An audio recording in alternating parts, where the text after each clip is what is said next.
What is going on, guys? Newton here with MMO Play, bringing a review of Goddess of War, a free-to-play browser-based MMORPG. Now, this is a very interesting browser-based MMORPG. It has its goods and its bads, but it does feel a little bit different than lots of the other browser-based MMOs that we have played or that you guys may have seen. Now, this one, as you can see, the art style and the environments are, 2D. They are, they look to be hand-drawn or, just drawn and kind of slapped onto there, but the animations of the characters are 3D and they're very nicely done. And the interaction with combat and just the character in overall gives the game a nice little bit of depth. It actually feels more engaging and more interactive than some of the other browser-based MMOs. You actually feel like you're kind of running around and doing stuff other than the 2.5D feel, which is nice.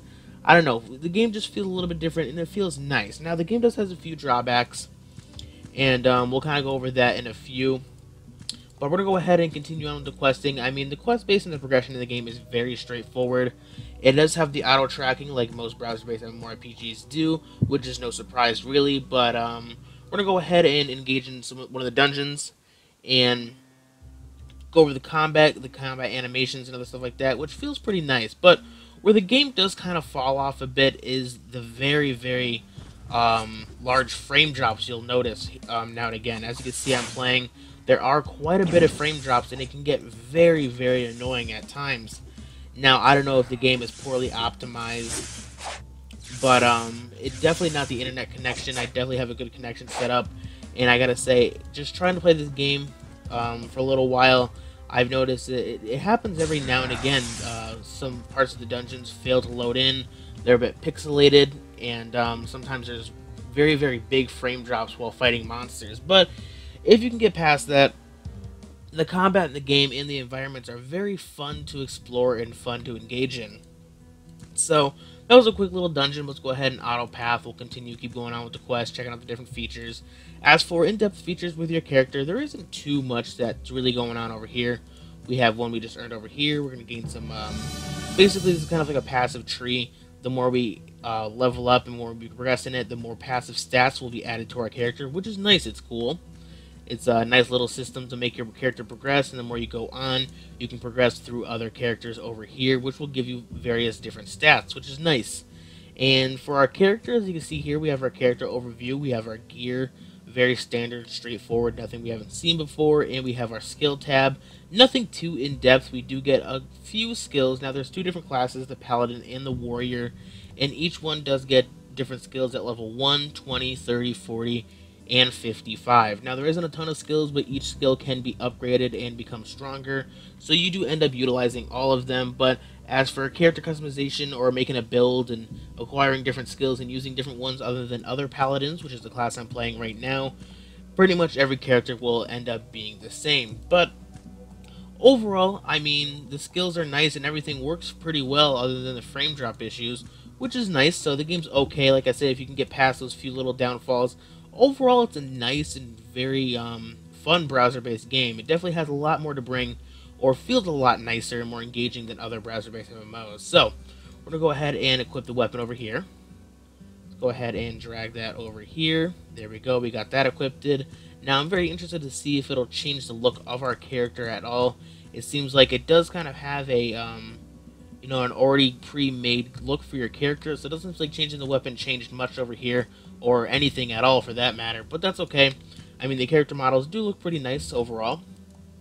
Nothing really to complain about, but we're going to go ahead and continue questing and go on with these dungeons. As for the dungeons, they're very simple. You have your main city quest hub, pick up some quests, and basically go run the required dungeon, complete the task in the dungeon, turn in the quest, and you acquire some rewards. And there you go. As you can see there, it kind of took a little while to load in. It's not all loaded in. It's kind of blocky, which is a little bit weird.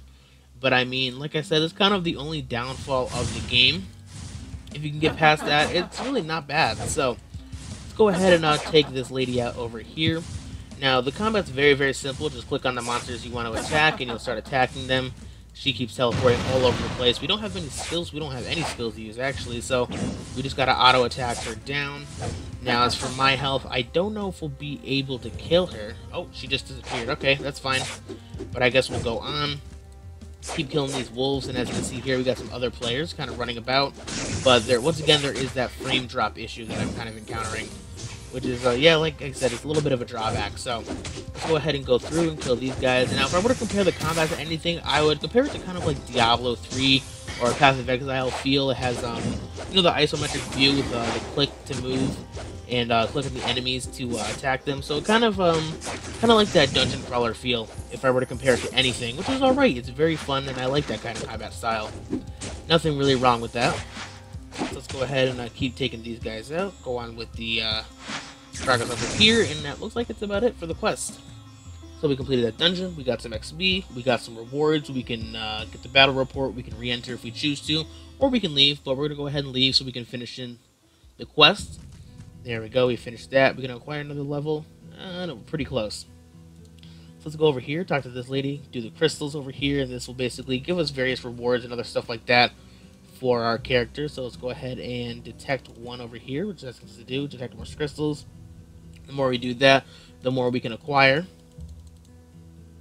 And there we go, we don't have enough silver left, so we can't acquire more crystals, and we can use these crystals to kind of upgrade our gear and other stuff like that. So it's a nice another little system to make your character a little bit stronger. But other than that, the game's pretty fun. It does have a few issues, such as the frame drop within combat, which can be very annoying for some people.